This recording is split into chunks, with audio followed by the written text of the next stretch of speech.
Assalamualaikum warahmatullahi wabarakatuh. Salam satu Malaysia, salam Malaysia Madani.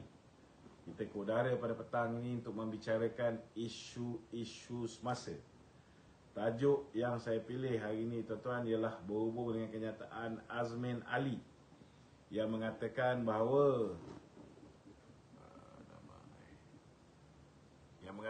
bahawa Bersatu akan buat kejutan pada tanggal 1 Ogos. Kejutan apa pula Azmi ni? Kejutan ke terkujat?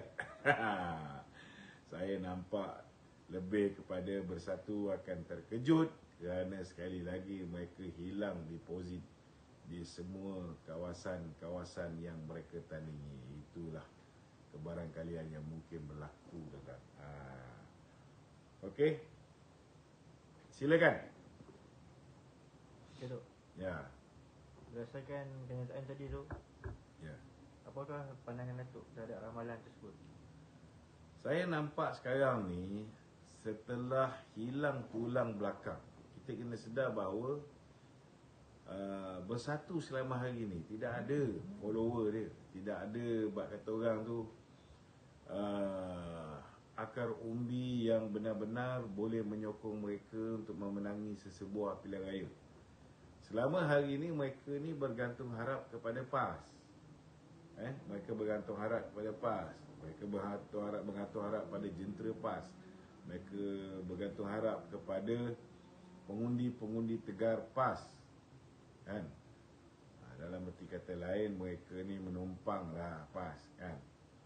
Mereka memang tidak ada akar umbi. Mereka mungkin ada segelintir pemimpin-pemimpin yang dipilih di peringkat bahagian, peringkat kawasan parlimen masing-masing, sebagai memenuhi syarat untuk mewujudkan parti Bersatu di peringkat bahagian. Tetapi kebanyakan daripada undi yang mereka perolehi dalam sesebuah pilihan raya, ini semua datangnya daripada penyokong-penyokong PAS, tuan-tuan. Bukan daripada mereka yang taat setia ataupun mereka yang benar-benar mendukung Bersatu. Ahli Bersatu seluruh Malaysia pun saya rasa kalau dulu pun tak sampai 200,000 lah, berbanding dengan PAS lebih daripada 1 juta orang. Jadi saya rasa lah Azmin Ali akan berhadapan dengan kejutan. Bukan dia yang buat kejutan, dia akan terkejut bila melihat keputusan pilihan raya di Negeri Sembilan nanti, insyaAllah. Okey? Okay, Dok. Tan Sri Muhyiddin mendakwa kejayaan PAS sampai 40 kursi ini adalah hasil sokongan Bersatu, bukan kekuatan PAS. Itu terbalik. Terbalik. Sebenarnya jumlah kerusi yang diperolehi oleh Bersatu tu ialah atas hasil sokongan PAS. Itu realiti dia, kan. Cuma ialah Muhyiddin ni mana pernah nak sedar diri, kan. Kena jentik dengan Puan Sri Noraini baru dia tahu. Cuba cakap benda yang betul. Janganlah mereka-reka cerita yang tak ada, kan. Dia tahu parti dia punya keadaan macam mana sebenarnya. Bukan dia tak tahu, dia tahu. Tetapi dia buat tak tahu. Lepas tu claim pula, kononnya PAS pula yang menumpang populariti dia. Hakikat dia, kemungkinan besar dia mungkin fund PAS satu ketika dahulu. Itu kita tak nafikan, kan. Dia contribute dari segi wang ringgit. Ialah dia Perdana Menteri, dia ada kuasa untuk memberikan jana wibawa, satu program Bumi Putera, tapi bagi kepada kawan dia Toke Kelang Perabot kat Pagoh tu. Yang itu memang kepakaran dia. Jadi memanglah dia pakar dapat cari income untuk dana pilihan raya, kan. Itulah sumbangan Bersatu. Satu-satunya sumbangan Bersatu kepada PAS. Yang kedua, sumbangan Bersatu kepada PAS, dia beri jawatan menteri, timbalan menteri, jawatan duta besar. Itulah yang dikontribut oleh Bersatu kepada PAS. Lain-lain contribution mana ada, kan? Tak ada, tuan-tuan. Tidak ada contribution lain. Okey? Kita Ya. Sanusi meramalkan PN akan menyapu bersih 11 kerusi DUN di Negeri Sembilan. Apa pandangan Datuk? Sejauh manakah realistik ini? Kalau Sanusi kata PN boleh menang 11 kursi, maknanya BN boleh menang 25 kursi. Kita doakanlah semoga apa yang diimpikan oleh Sanusi itu menjadi kenyataan. Kita nak cakap banyak tak boleh. Kita nak beritahu suasana di Johor tak sama macam suasana di Negeri Sembilan. Johor ni saya terus terang cakap lah, orang dengar cakap ke bawah duli, Yang Maha Mulia Seri Paduka Bagong Dia Tuan Agung, pemerintah Negeri Johor. Negeri Sembilan keadaan dia berbeza kan. Lagipun di Negeri Sembilan ni isu adat pun tak settle lagi kan. So ianya 100% bergantung pada kekuatan parti politik. Setakat ni Alhamdulillah, bila kerjasama dengan PAS ni, peluang BN, peluang Perikatan Nasional lebih cerah. Lebih cerah daripada dua-dua ni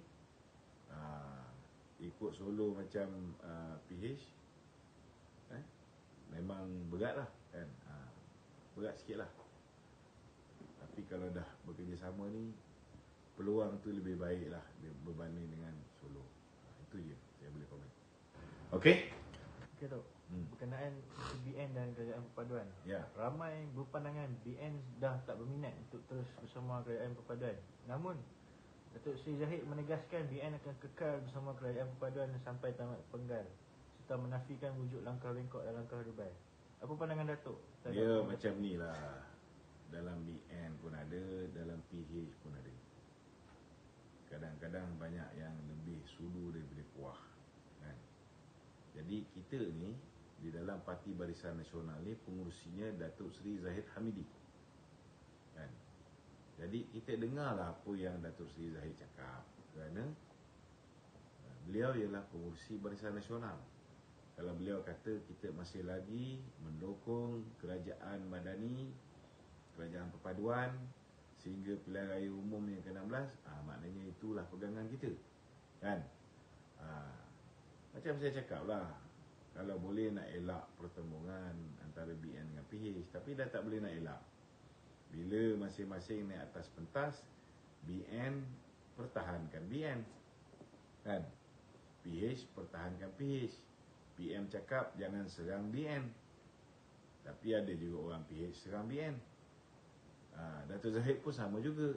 Datuk Zahid cakap jangan serang PH kan, tapi ada juga orang BN yang serang PH. Tak boleh nak kontrol tuan-tuan. Bila dah berperang antara BN dengan PH untuk memenangi sesebuah kursi, baik di Johor, baik di Negeri Sembilan, memang akan jadi huru-hara lah tuan-tuan kan? Dia akan menyerang satu sama lain, walaupun arahan daripada Presiden, arahan daripada PM, TPM, semua minta supaya kita jangan serang satu sama lain. Itu sebab PM kena keluarkan satu kenyataan yang tegas, yang menyatakan bahawa menteri-menteri, timbalan menteri, pengurusi-pengurusi GLC, kalau dia berada dalam kerajaan, time berkempen, jangan serang kerajaan ataupun serang rakan-rakan di dalam Kerajaan Perpaduan. Elak kan. Kalau tak boleh dengar cakap ni, letak jawatan. Itu hak PM kan. Saya pun ada juga jaga TikTokers ni. Saya pesan jangan serang satu sama lain.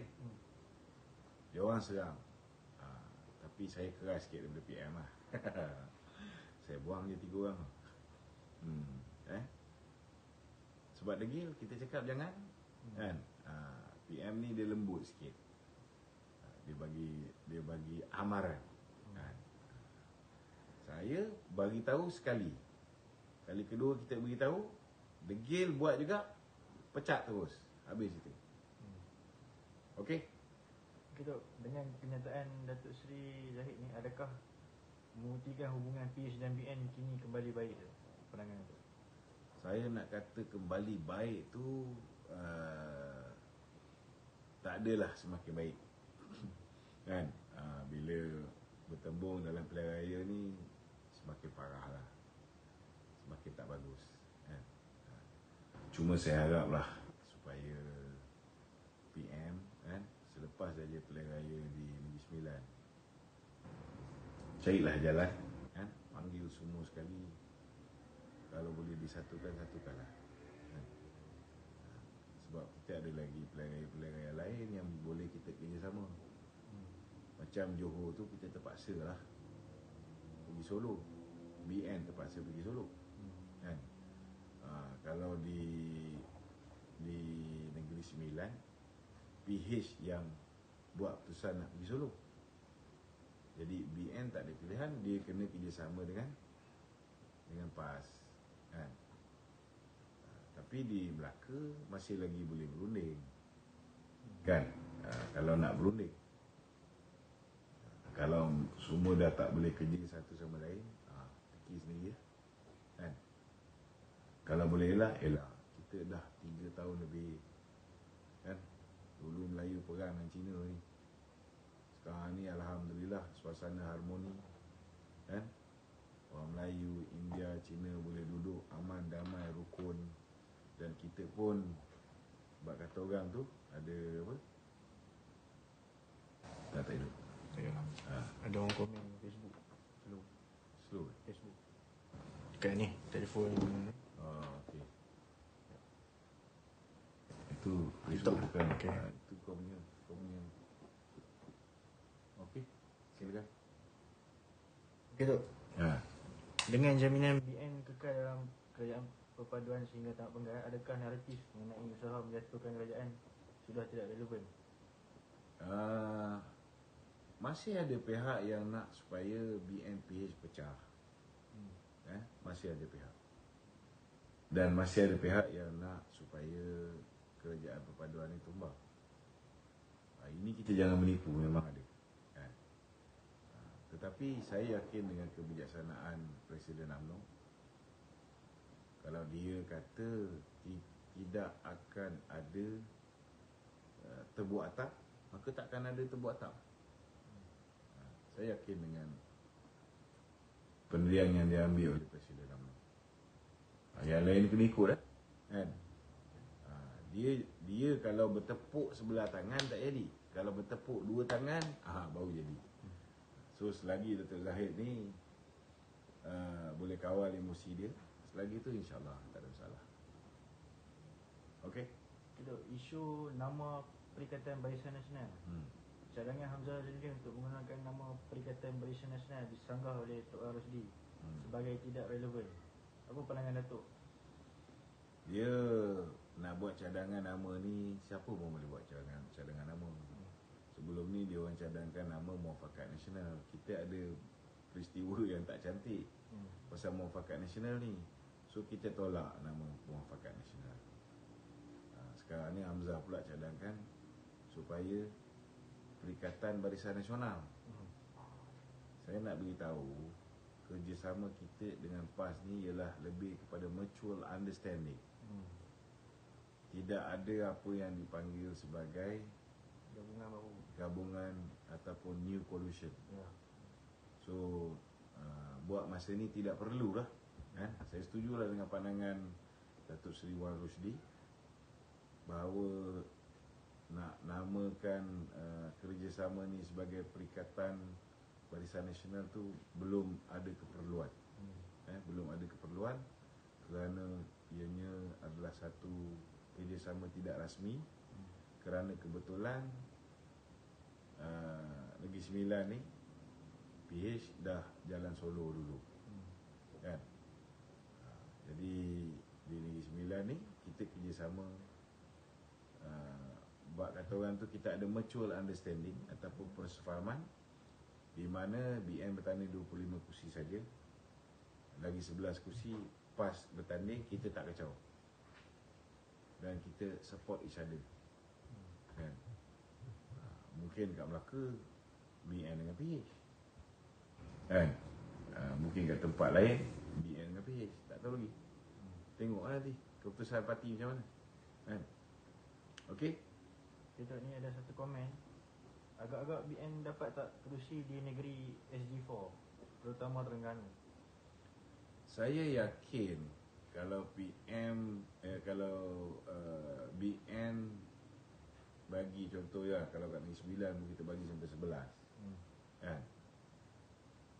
Takkanlah dekat Kelantan, Terengganu, Kedah, Perlis PAS langsung tak bagi kepada kita. Kalau dulu kerjasama dengan PN tu bermakna semua kursi yang PN menang, kita BN tak boleh sentuh. Tapi sekarang ni disebabkan PAS sudah tidak bersama dengan Bersatu. Bila PAS sudah tidak bersama dengan Bersatu, kemungkinan besar, kan, kita sangka baiklah, kan, kemungkinan besar kursi yang Bersatu bertanding dulu, BN akan bertanding, kan. Kalau tak, nak buat apa kita kerjasama? Betul tak? Memadailah kerjasama kat Johor ke dekat Negeri Sembilan ni. Kalau tempat lain dia tak nak bagi kita kursi, tempat kita bagi dia kursi. Tak boleh macam tu, kan. Nama pun kerjasama ni kena ada bak kata orang tu tolak ansur, kan. We share the cake lah, kan. Kalau lawan Solo, dua-dua bertanding Solo, dua-dua bungkus. Betul tak? Kalau kerjasama, peluang untuk menang lebih kursi tu ada. Lebih baik kerjasama. Okey? Okey, Dok. Timbalan Setiausaha Agung DAP, Hana Hioh, Ya. menyifatkan kerjasama BN dengan PN ni ibarat kapal Titanic yang akan karam pada bila masa. Tak mustahil. Tak mustahil. Sebab kita pernah bekerjasama dan kerjasama tu pernah gagal. Kan? Sama juga dengan PAS, dengan DAP. Kita pun pernah bekerjasama. DAP pun pernah bekerjasama dengan PAS, pernah gagal juga. Kita pun pernah bekerjasama dengan DAP. Tapi DAP ialah dia marah dengan Akmal kerana kononnya Akmal ni mengamalkan politik perkauman sempit. Tetapi lately apa yang berlaku? Kita tak payah ceritalah kerjasama UMNO dengan PAS ni, kan? Sekarang ni kita masih lagi dalam kerajaan di peringkat pusat. Apa yang DAP boleh lakukan untuk pastikan keadaan yang cukup kondusif, bagus sekarang ni, antara hubungan BN, PH ni dapat dikekalkan. Betul tak? Bukan bila kamu tak suka dengan Akmal, tak suka politik perkauman yang Akmal buat, kamu pun jadi perkauman. Salah. Tak boleh macam tu, kan? Ini yang saya nampak lah. Orang lain tak nampak tu orang lain punya pasal, kan? Saya nampak DAP juga menyumbang kepada perpecahan ni. Dan bukan setakat menyumbang kepada perpecahan, DAP juga menyebabkan kawan-kawan yang lain macam PKR, Amanah terkesan. Contohnya lah, ambil contoh. Apa pasal nak keluar kenyataan mengatakan kalau Kebawah Duli Tuanku yang di-Tuan Agong beri pengampunan kepada Datuk Seri Najib, mereka semua akan letak jawatan dalam kerajaan. Maknanya apa? Maknanya kamu tidak menghormati kuasa yang ada kepada Kebawah Duli yang di-Tuan Agong. Dan orang Melayu ni bila tengok DAP tak hormat raja mereka, payung mereka, lagilah dia benci kat DAP. Betul tak? Jadi sepatutnya DAP juga mainkan peranan macam mana boleh pulih hubungan ni. Jangan kita je main peranan pulihkan hubungan. Dia sedap je duk balon, kan? Kemudian kenyataan yang dikeluarkan oleh Tony Puah yang cukup kurang ajar, menghina Kebawah Duli Tuanku Sultan Selangor. Kehendak baginda mudah je janganlah buat penternakan babi kat kawasan perumahan. Kalau buat penternakan itik dekat kawasan perumahan, kita tak boleh tahan bau dia. Kan? Apatah lagi babi ni sensitif bagi orang Islam. Betul tak? Dia minta tak berat pun. Permintaan dia tu, carilah tempat dalam hutan sikit ke, outskirt kan. Buat penternakan babi moden yang tak mengeluarkan bau ke, macam mana ke, nak letak dalam aircon pun boleh. Ayam pun boleh ternak dalam aircon. Kan? Pandai-pandai lah. So tak payahlah ridicule kenyataan kebaruli tu aku. Dan bila DAP tak ambil tindakan terhadap Tony Phua, tak ambil tindakan terhadap Ronnie Liu, kan? Lepas tu ada seorang wakil rakyat daripada Selangor tu pula dibela. So ini yang menyukarkan kita nak pertahankan hubungan dengan DAP. Jadi tak boleh nak salahkan orang UMNO saja. Kan? Dia kena kaji juga apa yang dia buat yang menyebabkan orang Melayu marah.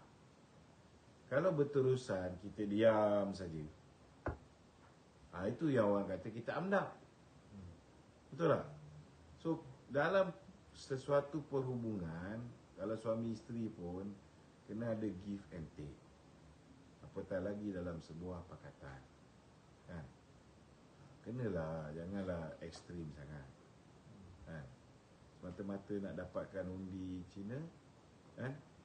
Sanggup untuk keluar kenyataan-kenyataan yang guris hati orang Melayu, orang Islam dan raja-raja Melayu. Bahaya. Kan? Okey. Dok, ada komen lagi cakap Bersatu dilihat condong kepada PH.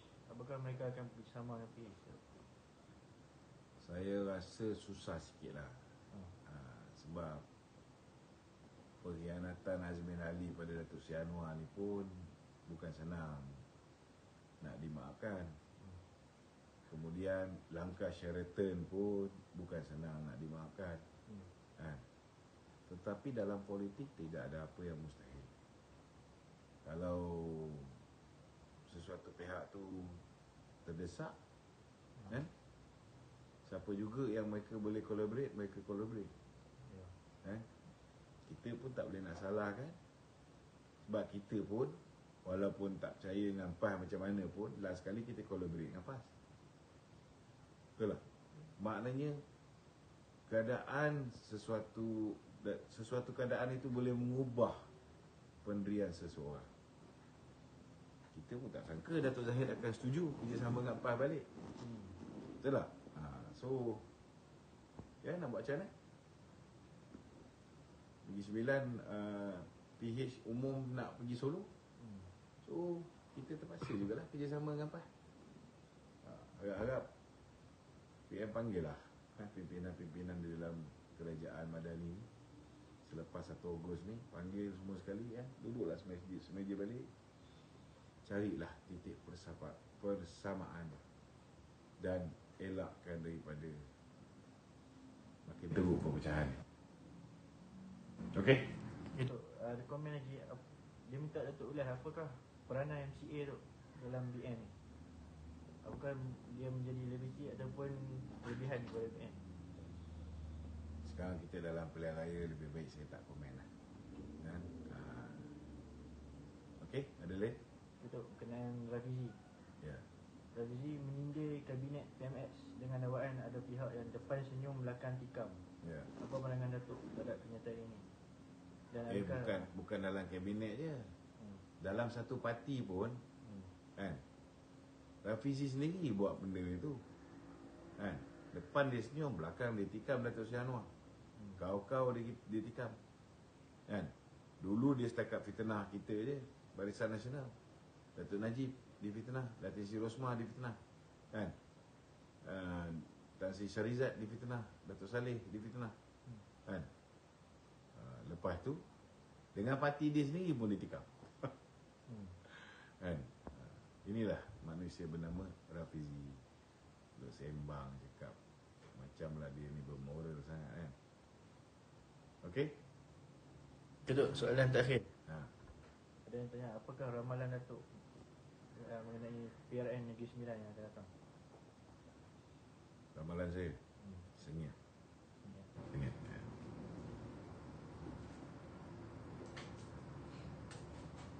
Tapi saya doakan semoga BN menang lah. Itu je. Kita nak pergi tak boleh. Ada pula puak-puak H2O ni tak bagi kita pergi kan. Tak apalah, kita redha saja kan. Sekarang ni baru tengah wangi kan. Semua yang dia buat semua bagus. Kita yang daripada mula 2018 parti kalah, kita yang mempertahankan parti tak boleh nak pergi kempen kat Johor, tak boleh kempen kat Negeri Sembilan kan. Sekarang ni geng yang khianat parti semua boleh naik atas pentas. Tak apalah, Allah Ta'ala tu ada. Okey? Okey. Assalamualaikum warahmatullahi wabarakatuh.